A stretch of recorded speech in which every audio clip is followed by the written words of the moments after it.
Hi hello welcome to Nordic. നമസ്കാരം. എല്ലാവരും സുഖമായിരിക്കണോ? ഞങ്ങളിവിടെ സുഖമായിരിക്കുന്നു എന്നൊക്കെ പറയാം. അപ്പോൾ 2 ആഴ്ചയായിട്ട് പുറത്തിറങ്ങിയിട്ടേ ഇല്ല, വയ്യായിരുന്നു. പിന്നെ ഇവിടെ നല്ല സ്നോവും കാര്യങ്ങളൊക്കെ ആയിരുന്നു. ഇന്നിപ്പോൾ ഇവിടുത്തെ ടെമ്പറേച്ചർ -5 ആണ്. Feels like -9. അപ്പോൾ പക്ഷേ കുറച്ച് സൺലൈറ്റ് ഒക്കെ ഉണ്ട്. ഇപ്പോൾ ടൈം ആക്ച്വലി ഒരു 1:54 ആണ് ഉച്ചയ്ക്ക്. അപ്പോഴാണ് ഈ ഒരു സൺലൈറ്റ് വന്നിട്ടേ ഉള്ളൂ കേട്ടോ. ഇപ്പം തന്നെ സൺസെറ്റ് ആവുകയും ചെയ്യും.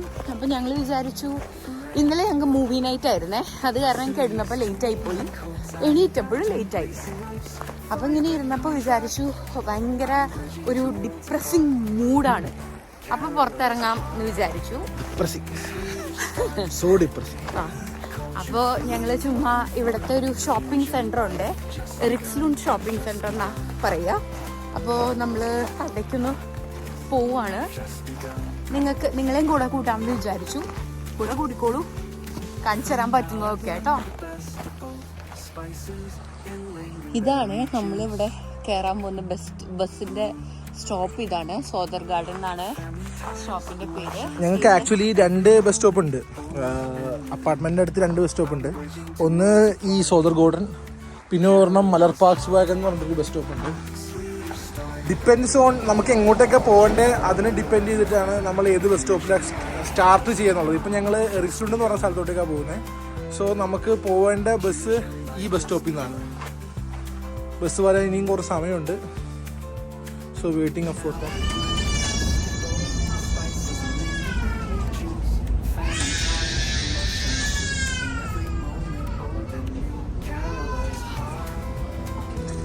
നോർമലി ഇവിടെ വീക്കെൻഡ് എന്ന് പറഞ്ഞു കഴിഞ്ഞാൽ ഫ്രൈഡേസും സാറ്റർഡേസുമാണ്. അതായത് ജോബ് കഴിഞ്ഞിട്ടുള്ള ഫ്രൈഡേ നൈറ്റും സാറ്റർഡേസും ഇവർ അടിപൊളിയായിട്ട് ബ്ലാസ്റ്റിംഗ് ആയിരിക്കും. ഇവിടുത്തെ ഒരു കൾച്ചറൈസ് ടീനേജേഴ്സും മോർ ലൈക്ക് കൂടുതൽ. അപ്പോൾ സൺഡേസ് ഇവർ ഭയങ്കര ടയേർഡും, മിക്കവാറും ആരും അധികം ഒന്നും പുറത്തുണ്ടാവത്തില്ല. അതുകൊണ്ട് തന്നെ ബസ്സസൊക്കെ എം ടി ആണ്, പ്രത്യേകിച്ച് വിൻ്ററിൽ. അതെ, ഞങ്ങൾ ഞങ്ങളുടെ ബസ് സ്റ്റോപ്പിൽ ഇറങ്ങി. ഇതാണ് റിക്സ്ലുണ്ട് ഷോപ്പിംഗ് സെൻറ്റർ എന്ന് പറയുന്നത്. ഇവിടെ നമ്മൾ സീബ്ര പാർക്കിങ്ങിൻ്റെ അവിടെ വന്നു കഴിഞ്ഞാൽ പിന്നെ ആൾക്കാർ നിർത്തിത്തന്നുള്ളൂ വണ്ടി. അതൊരു വലിയ ഗുണമാണ്. ഇതാണ് റിക്സ്ലുണ്ട് ഷോപ്പിംഗ് സെൻറ്റർ.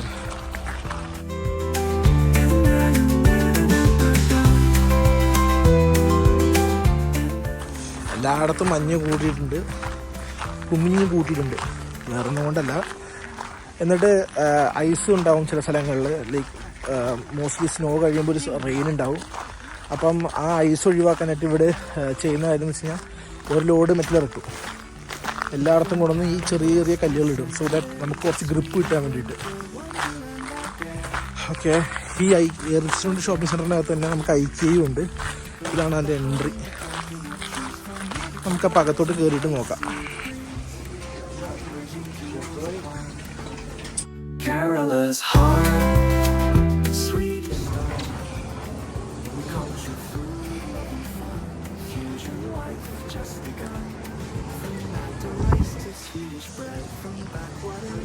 കണ്ടോ, ആള് ഒഴിഞ്ഞു എടുക്കുവാണ്.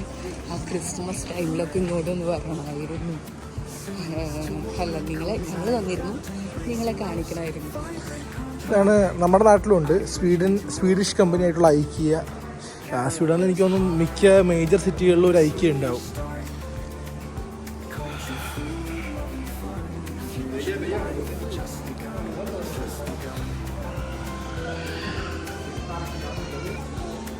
പിന്നെ ഇതും നമ്മുടെ നാട്ടിലുള്ള ഒരു കമ്പനിയാണ്. ഇതും സ്വീഡിഷാണ്, H&M എന്ന് പറഞ്ഞിട്ട്. ഇതിൻ്റെ പ്രൊനൗൺസിയേഷൻ അതൊന്നും അല്ല, ഹ്യൂക്കം എന്നെങ്ങാണ്ടാണ് എൻ്റെ പ്രൊനൗൺസിയേഷൻ. എനിക്കറിയില്ല കൃത്യമായിട്ട്. എന്താ പറഞ്ഞേ,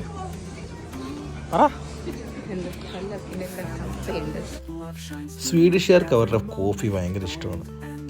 അവരതിനെ ഫീക്ക എന്നാണ് വിളിക്കുന്നത്, കോഫി ബ്രേക്സ്. അതുകൊണ്ട് തന്നെ ഇതുപോലത്തെ ചെറിയ കോഫി ഷോപ്സ് അല്ലെങ്കിൽ ഒരു കോഫി സ്പോട്ട് ഉണ്ടെങ്കിൽ നമുക്ക് അവിടെ ഒരുപാട് ആൾക്കാരെ കാണാൻ പറ്റും. എനിക്ക് നഷ്ടം വന്ന 3 കോടി നികത്താൻ 5 കോടി ചിലവാക്കാനും മടിയില്ല എന്ന് സിദ്ദിഖ് ഒരു സിനിമയിൽ പറയുന്നുണ്ട്.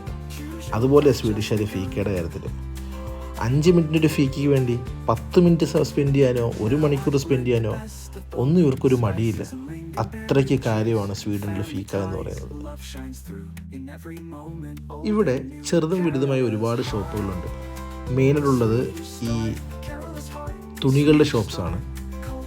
അതും പല ടൈപ്പ് തുണികൾ, ലൈക്ക് നമ്മുടെ ഇന്നർ വെയേഴ്സിൻ്റെ, കോട്ട്സ് ആൻഡ് ഫേഴ്സിൻ്റെ, ലോക്കൽ ഫോർമൽ കാഷ്വൽ ഡ്രസ്സസിൻ്റെ, എന്നാൽ ഒരുപാട് ബ്രാൻഡുകളുണ്ട്. നമ്മൾ നേരത്തെ കണ്ട ഹ്യൂവക്കമ്മും ഡ്രസ്സ്മാൻ എന്നൊക്കെ പറഞ്ഞിട്ട് ഒരുപാട് ബ്രാൻഡുകൾ ഇവിടെ ഉണ്ട്. മിക്കവാറും മിക്ക മാളുകളിലും ഏറ്റവും കൂടുതലുള്ളതും ഈ ഡ്രസ്സിങ് ഷോപ്സ് തന്നെയാണ്. നിങ്ങൾക്കിപ്പോൾ കാണാം, ഞാനിപ്പം അങ്ങോട്ടും ഇങ്ങോട്ടുമൊക്കെ നോക്കുന്നത് മെയിൻലി എല്ലാം dressing ഷോപ്സാണ്. Welcome to the world of Cherry, where love and laughter are the key. Exploring life, culture and fun in every cherry. നമ്മളിപ്പം ഫുഡ് കോർട്ടിലോട്ടേക്ക് എയിം ചെയ്താണ് പോണേ. ഇതാണ് ഇവിടുത്തെ ഫുഡ് കോർട്ട്. നല്ല വിശപ്പുണ്ട്. ഇവിടെ ഉച്ചയ്ക്ക് ഇപ്പം ഉച്ചയില്ല, വൈകുന്നേരമായി, ലൈക്ക് 3 PM ആയി. നല്ല വിശപ്പുണ്ട്. ഇവിടെ ആകുമ്പോൾ നല്ല ബുഫേ കിട്ടും. So it's good. നമ്മളിന്ന് ഇവിടെ നിന്നാണ് എടുക്കാൻ പോകുന്നത് ഫുഡ്. ഇവിടെ നമുക്കിപ്പോൾ കാണാൻ നല്ല ബുഫേ ഉണ്ടാവും. ഒരു നോർമൽ ഫുഡ് കോർട്ട് പോലെ തന്നെ ഇവിടെ പല ടൈപ്പ് ഫുഡുകൾ അവൈലബിൾ ആണ്. ഞങ്ങൾ മെയിൻലി ഈ ഏഷ്യൻ ഫുഡ്, ഇങ്ങനത്തെ ഓപ്പർച്യൂണിറ്റീസ് വരുമ്പം ഒന്നെങ്കിൽ ഏഷ്യൻ ഫുഡ്സാണ് കഴിക്കുക. ഇങ്ങനത്തെ ഒരു ബുഫേ സെൻറ്റേഴ്സിൽ വന്നു കഴിഞ്ഞാൽ അതാകുമ്പോൾ നമ്മുടെ കൊക്കിലൊതുങ്ങും. ഇപ്പോൾ ഇവിടെ തന്നെ ഇപ്പോൾ ഒരാൾക്ക് 165 സെക്കാണ് ആയത്. അതായത് നമ്മുടെ നാട്ടിലെ ഏറെക്കുറെ ഒരു 1300 രൂപയ്ക്ക് അടുത്തായിട്ട് വരും. നിങ്ങൾക്കിപ്പോൾ കാണാവുന്ന പോലെ തന്നെ റൈസും പിന്നെ കുറച്ച് കറികളും, എന്താ പറയുക, നമ്മുടെ ചൈനീസ് കറികളും ഒക്കെയാണ് ഇവിടെ കിട്ടുന്നത്. പിന്നെ ഇവിടെ ഏറ്റവും ചീപ്പായിട്ട് നമുക്ക് ഫുഡ് കിട്ടാൻ പറ്റുന്നത് ഐക്കിയയിൽ നിന്നാണ്. ഞങ്ങളിപ്പോൾ ഫുഡ് കഴിച്ചത് കൊണ്ട് തന്നെ ഞങ്ങൾ പിന്നെ ഫുഡ് കഴിച്ചില്ല. എന്നാലും നിങ്ങൾക്ക് ഞാൻ അവിടുത്തെ ഒരു ഫുഡ് കോർട്ടിൻ്റെ ഒരു രീതി കാണിക്കാം. ഇപ്പോൾ നിങ്ങൾ നേരെ കാണുന്നതാണ് ഫുഡ് കോർട്ട്. അവിടെ നമുക്ക് ഒരു ഏരിയ ഉണ്ട്. നമുക്ക് അവിടെ പോയിട്ട് നമുക്ക് വേണ്ട ഫുഡൊക്കെ എടുക്കാം. ആ ഫുഡൊക്കെ എടുത്തതിന് ശേഷം മെയിൻലി ഇവിടെ ഫിഷ് ആൻഡ് ചിപ്സ്, സ്നിറ്റ്സൽ എന്നൊക്കെ പറഞ്ഞുള്ള ഫുഡ്സ് അവൈലബിൾ ആണ്. അതെല്ലാം എടുത്തതിന് ശേഷം നമ്മൾ പുറത്ത് വരുന്നു, നമ്മൾ ബില്ല് ചെയ്യുന്നു. ബില്ലിംഗ് കൗണ്ടറിൽ നമുക്ക് എന്തൊക്കെയുണ്ടോ അതിനെ ബേസ് ചെയ്തിട്ട് അവർ നമുക്ക് ബില്ല് തരും. നമ്മളത് പേ ചെയ്യും, പുറത്തിറങ്ങും. പിന്നെ നമുക്ക് ഡ്രിങ്ക്സ് പോലെ ഉണ്ടെങ്കിൽ ഒരു ഗ്ലാസ് എടുക്കും, നമ്മൾ ഡ്രിങ്ക് ഏതാ വേണ്ടത് നമ്മൾ സെലക്ട് ചെയ്യും. വളരെ സിമ്പിളാണ്. ഇനി ഞാൻ നിങ്ങൾക്കൊരു കഥ പറയാം. സ്വീഡനിലെ വളരെ ചെറിയൊരു സെറ്റിൽമെൻ്റായ സ്മോലാൻഡ് എന്ന് പറയുന്ന നഗരം 1943 ഈ നഗരത്തിലെ ഒരു 17കാരൻ പയ്യൻ വാലറ്റ്സും പേനയും ചില്ലറ ജ്വല്ലറീസും ഒക്കെ വിറ്റ് നടന്നിരുന്ന കാലം. വളരെ പട്ടിണി നിറഞ്ഞൊരു ചെറുപ്പകാലമായിരുന്നു അവൻ്റേത്. വളരെ പട്ടിണി എന്ന് വെച്ച് കഴിഞ്ഞാൽ 5ാമത്തെ വയസ്സിൽ ഇവിടുത്തെ കൊടും തണുപ്പിൽ അവൻ മീൻ വിൽക്കാനും അങ്ങനെ ചില്ലറ വ്യാപാരങ്ങൾക്ക് കേട്ട് പോകേണ്ടി വന്നിരുന്ന ഒരു ചെറിയ പയ്യൻ്റെ കഥ. 17ാം വയസ്സിൽ അവൻ രൂപീകരിച്ചതാണ് ലോകത്തെമ്പാടുമായിട്ട് 480 സ്റ്റോറുകളുള്ള ഐക്കിയ എന്ന് പറയുന്ന ഈ മഹാബ്രാൻഡ്. ആ പയ്യൻ്റെ പേരാണ് ഇംഗ്വാർ കംപ്രാത്. അദ്ദേഹത്തിൻ്റെ പേരിലെ ഇനീഷ്യൽസായ ഐയും കെയും പിന്നെ അദ്ദേഹം ജനിച്ചു വളർന്ന സ്ഥലമായ എംതാരിത് എഗുനാരിത് എന്ന് പറയുന്നതിൻ്റെ ഇനീഷ്യൽസ് ഇയും എയും കൂടി എടുത്തിട്ടാണ് ഐക്കിയ എന്ന മഹാബ്രാൻഡിന് പേര് നൽകിയത്. അദ്ദേഹത്തിൻ്റെ ബ്രാൻഡിൽ വലിയ ചേഞ്ച് വന്നത് വളരെ ചെറിയ കാലത്ത് തന്നെ അദ്ദേഹം മനസ്സിലാക്കി സ്വീഡനിൽ അഫോർഡബിൾ റേറ്റിൽ കിട്ടുന്ന ഫർണിച്ചേഴ്സ് കുറവാണ് എന്നുള്ളത്. അദ്ദേഹം അതിന് ചെയ്തത് ഒരുപാട് കാടുകളും കല്ല് നിറഞ്ഞ മണ്ണുകളുമുള്ള അദ്ദേഹത്തിൻ്റെ സ്മോലാൻഡ് എന്ന് പറയുന്ന നാട്ടിൽ വന്ന് അവിടുത്തെ റിസോഴ്സ്ഫുൾ ആയിട്ടുള്ള നാട്ടുകാരോട് സംസാരിച്ചു. അവരദ്ദേഹത്തെ സഹായിക്കുകയും ചെയ്തു. അവരുടെ സഹായത്തോടു കൂടി ഫർണിച്ചേഴ്സിൻ്റെ എന്ന അദ്ദേഹത്തിൻ്റെ സ്വപ്നം സാക്ഷാത്കരിച്ചു. അതുമാത്രമല്ല, ഐക്യ വേറൊരു കാര്യം കൂടി ചെയ്തു. നമ്മൾ എന്ത് സാധനം വാങ്ങിച്ചാലും അതിനെ ഫ്ലാറ്റ് പാക്ക് ചെയ്യാൻ തുടങ്ങി. ഫ്ലാറ്റ് പാക്കിംഗ് എന്ന് വെച്ച് കഴിഞ്ഞാൽ, ഉദാഹരണത്തിന് നമ്മളൊരു ചെയറോ അല്ലെങ്കിൽ ഒരു ബെഡോ വാങ്ങിക്കുകയാണെങ്കിൽ അതിനെ ബെഡായിട്ടല്ല അവർ തരുന്നത്. അവരതിനെ പല പാർട്സാക്കി അതിന് എന്തൊക്കെ വേണം, അതെങ്ങനെ പണിയണം, അതിനൊരു ഇൻസ്ട്രക്ഷൻ മാനുവലും എല്ലാം കൂടി വെച്ചിട്ട് നമുക്കൊരു ഫ്ലാറ്റ് പാക്കായിട്ട് തന്നത്. അതിന് ഒരുപാട് ഗുണങ്ങളുണ്ട്. നമുക്കൊരു വീട്ടിലേക്ക് വേണ്ടതെല്ലാം ഇവിടെ കിട്ടും. അതെല്ലാം ഫ്ലാറ്റ് പാക്കിംഗ് ആയിട്ട് കിട്ടിക്കഴിഞ്ഞാൽ കാറില്ലാത്തവർക്ക് പോലും അത് ഈസിലി നമുക്ക് കൊണ്ടുപോകാനും ട്രാൻസ്പോർട്ട് ചെയ്യാനും ഡെലിവർ ചെയ്ത് കിട്ടാനും എല്ലാം എളുപ്പമാണ്.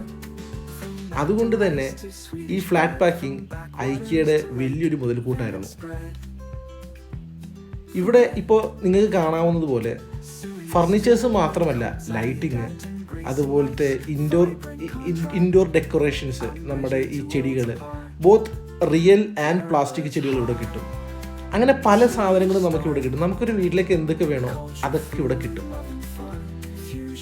ഒന്നും വാങ്ങിക്കാനില്ലെങ്കിലും ജസ്റ്റ് ഇതൊക്കെ ഒന്ന് കാണാൻ പോകാൻ തന്നെ വളരെ വളരെ ഇഷ്ടമാണ് ഞങ്ങൾക്ക്.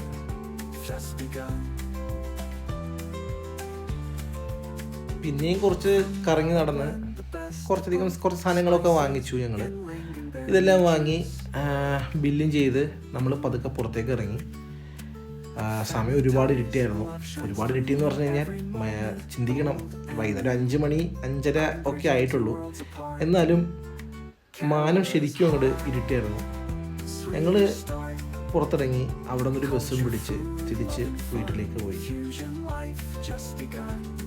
നേരത്തെ അഞ്ജു പറഞ്ഞതുപോലെ തന്നെ വളരെ ലേറ്റായിട്ടാണ് ഇപ്പം സൺറൈസ്. വളരെ കുറച്ച് നേരം നമുക്ക് സൺ ടൈം കിട്ടുന്നുള്ളൂ. അങ്ങനത്തെ ഒരു ഡാർക്ക് ടൈമാണത്. അതിൽ ഞങ്ങളുടെ ഈ ചെറുകിട യാത്രകളൊക്കെ നിങ്ങളോട് ഷെയർ ചെയ്യുന്നതാണ് ഞങ്ങളുടെ ഏറ്റവും വലിയ സന്തോഷം. നേരത്തെ അഞ്ജു പറഞ്ഞ പോലെ ഈ ഡിപ്രസീവ് മൂഡിൽ ഏറ്റവും വലിയ സന്തോഷം ഇതൊക്കെ തന്നെയാണ്. അതുകൊണ്ട് തന്നെ നിങ്ങളെപ്പോഴും ഞങ്ങളുടെ കൂടെ ഉണ്ടാകും എന്ന് ഞങ്ങൾ പൂർണ്ണമായിട്ട് വിശ്വസിക്കുന്നുമുണ്ട്. ആ വിശ്വാസം അതെന്നും ഞങ്ങളുടെ കൂടെ ഉണ്ടാകും. നിങ്ങളും എന്നും ഞങ്ങളുടെ കൂടെ ഉണ്ടാകണം. നമസ്കാരം.